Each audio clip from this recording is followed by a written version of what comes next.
Good morning all of you. Notifications தள்ளி போயிட்டுருக்கு TNUSRB பொறுத்த வரைக்கும். இந்த நேரத்தில் நிறைய பேருக்கு டவுட் என்ன அப்படின்னு பார்த்தீங்கன்னா, இந்த ஏஜ் ரிலாக்ஸேஷனை பற்றி டவுட் இருந்துகிட்டே தான் இருக்கும்.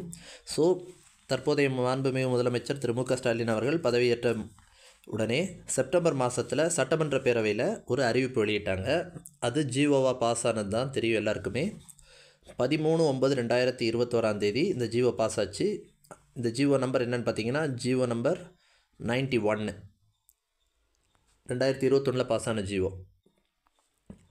ஸோ இந்த ஆணையோடைய கண்டென்ட் பார்த்திங்கன்னா ஒரு 3 பேஜ் கண்டென்ட் தான்.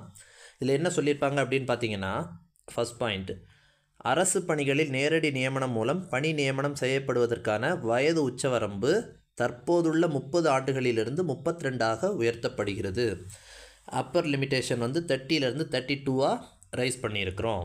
இது ஃபஸ்ட் பாயிண்ட். செகண்ட் பாயிண்ட் என்னென்னா, தொடர்புடைய பணி விதிகளில் மேற்குறிப்பிட்ட அளவிற்கு குறைவான வயது உச்சவரம்பு நிர்ணயிக்கப்பட்டுள்ள பதவிகளுக்கும் தற்போது உயர்த்தப்பட்டுள்ள வயது உச்சவரம்பு அளவு பொருந்தும்.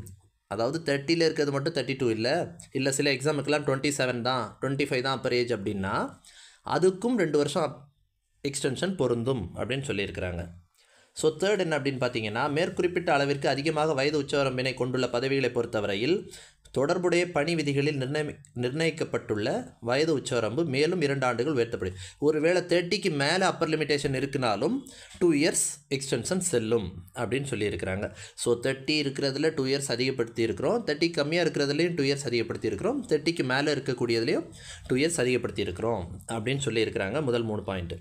4வது பாயிண்ட் என்ன அப்படின்னு பார்த்தீங்கன்னா, பட்டியலினத்தவர், பட்டியலின அருந்ததியர், பழங்குடியினர், பிற்படுத்தப்பட்ட வகுப்பினர், பிற்படுத்தப்பட்ட வகுப்பினர், முஸ்லீம், மிகவும் பிற்படுத்தப்பட்ட வகுப்பினர், சீர்மரபினர் அப்படின்னு அனைத்து வகுப்பினர்களிலும் உள்ள ஆதரவற்ற விதவைகள் மற்றும் மாற்றுத்திறனாளிகள் ஆகியோருக்கு 2016 ஆண்டு தமிழ்நாடு அரசு பணியாளர் சட்டத்தில் அனுமதிக்கப்பட்டுள்ள வயது உச்சவரம்பு நீட்டிப்பு அல்லது தளர்வுகள் தொடரும்.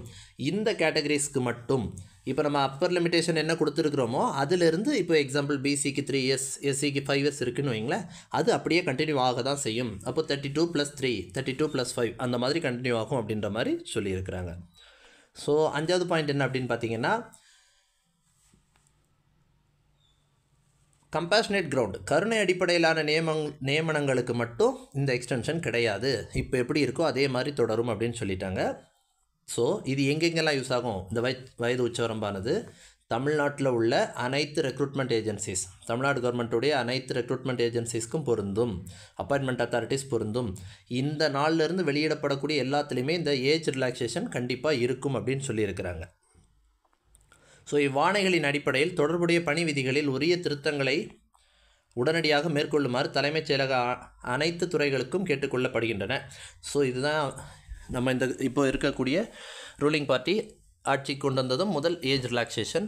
ஸோ இந்த ஜிஓ நம்பர் 91 தெளிவாக நம்ம எக்ஸ்பிளைன் பண்ணுறோம். இதில் காரணம் என்ன, இப்போ உங்களுக்கு பயம் என்னென்னா, இந்த 2 இயர்ஸ் எத்தனை நோட்டிஃபிகேஷனுக்கு செல்லாது அப்படின்றதெல்லாம் இருக்கும். ஸோ இதில் எந்த ஒரு இடத்துலையுமே இந்த 2 இயர்ஸ் ரிலாக்ஸேஷனுக்கு ஒரு வேலிடிட்டி பீரியட் கொடுக்கல. இவ்வளோ நாள் தான் இது இருக்கும், இத்தனை நோட்டிஃபிகேஷன்ஸுக்கு தான் இருக்கும் அப்படின்ட்டு எந்த ஒரு இடத்துலையுமே சொல்லப்படலை. ஸோ அதனால் இந்த ஜிஓ கேன்சல் பண்ணுறது வரைக்கும் அடுத்து வரப்போகிற எல்லா நோட்டிஃபிகேஷன்லேயும் இந்த ரிலாக்ஸேஷன் கண்டிப்பாக இருக்கும். ஸோ இந்த ஜிஓ 91 கேன்சல் பண்ணி அடுத்த ஒரு ஜிஓ பாஸ் பண்ணுறது வரைக்கும் உங்களுக்கு இந்த ரிலாக்ஸேஷன் இருக்கும். நேற்று நம்ம வீடியோவில் ஒருத்தர் கமெண்ட் போட்டிருந்தாரு. அப்போது இந்த ஜிஓ நம்பரை அப்புறம் எக்ஸ்பிளைன் பண்ணிக்கலாம் அப்படின்றதுக்காக தான் நான் சொல்லியிருந்தேன். ஏன்னா இந்த ஜிஓ எப்போ கேன்சல் ஆகுன்றதா இப்போ நம்ம பிரச்சனை. ஸோ கேன்சல் பண்ணுவாங்களா பண்ண மாட்டாங்க, கண்டிப்பாக இந்த கவர்மெண்ட் பண்ண மாட்டாங்க, அதில் டவுட்டே வேண்டாம் உங்களுக்கு. ரூலிங் பார்ட்டி கொண்டு வந்த ஜிஓ நெக்ஸ்ட் டே எலெக்ஷன் இருக்கிறனால இந்த ஒரு நோட்டிஃபிகேஷனுக்காக கேன்சல் பண்ணுவாங்களா அப்படின்னா சத்தியமாக கிடையாது.